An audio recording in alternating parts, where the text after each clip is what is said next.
নমস্কাৰ সকলোকে।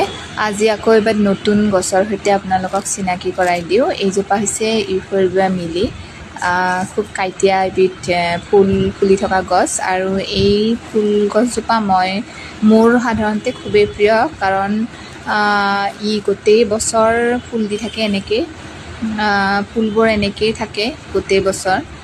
গছজোপা কেতিয়াও ফুল নোহোৱা হৈ নাযায়, গোটেই বছৰ এনেকৈ থাকে। একো যত্নৰ বিশেষ প্ৰয়োজন নাই আৰু খুব সহজে ইয়াক প্ৰপাগেশ্যন কৰিব পাৰি। জাষ্ট ঠানি এটা কাটি দুদিন শুকুৱাবলৈ দি, যিহেতু ইয়াৰ পৰা এটা বগা আঠা ওলায়, সেই আঠাবিধ শুকুৱাবলৈ দি বালি নাইবা গোবৰ মাটি মিহলি কৰি ৰুই থৈ দিলে শিপা আহে।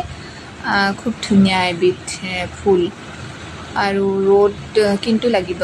ৰ'দ দিনৰ 6 পৰা 5 ঘণ্টা ৰ'দ পৰিলে তেতিয়াহে আপুনি ফুল পাব। নহ'লে যদি ছাঁ ঠাইত থয় তেতিয়াহ'লে ফুল নুফুলে বুলিও ক'লেও ভুল নহয়।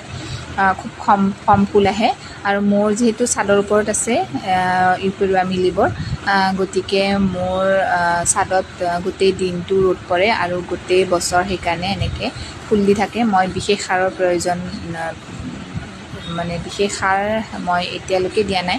বহুতে সোধে যে আপোনাৰ ফুলবোৰ ইমান ধুনীয়াকৈ ফুলি থাকে, কি সাৰ প্ৰয়োগ কৰে? আচলতে মই কোনো ধৰণৰ সাৰ ব্যৱহাৰ নকৰোঁ। যেতিয়া শিপা আহে তেতিয়া মই কেঁচুসাৰ, অকণমান বালিৰ পৰিমাণ বেছি দিওঁ।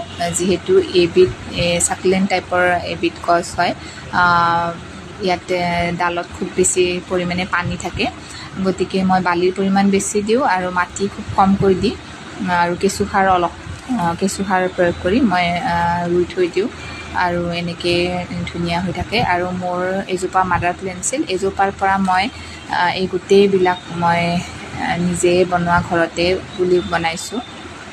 বেলেগ বেলেগ ভেৰাইটিত আছে। এইটো এটা বগা পিংকিছ টাইপৰ আছে মাজত, হয়তো কেমেৰাত ভালদৰে ধৰিব পৰা নাই। আৰু এইবিধ ইয়াৰে মাদাৰ প্লেণ্টছ খুব ডাঙৰ হ'ল আৰু ইয়াৰ পৰা বহুকেইটা কাটিং মই এবাৰ কৰিছোঁ।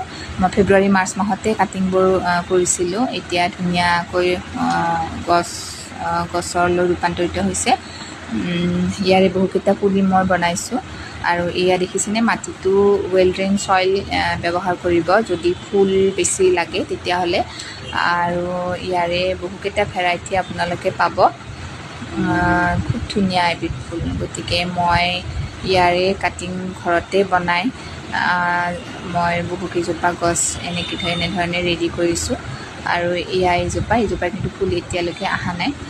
বাকী এইবিলাকৰ ধুনীয়াকৈ ফুল ফুলি আছে, যিহেতু গোটেই দিন ৰ'দ পৰি থাকে, ধুনীয়াকৈ ফুলি থাকে।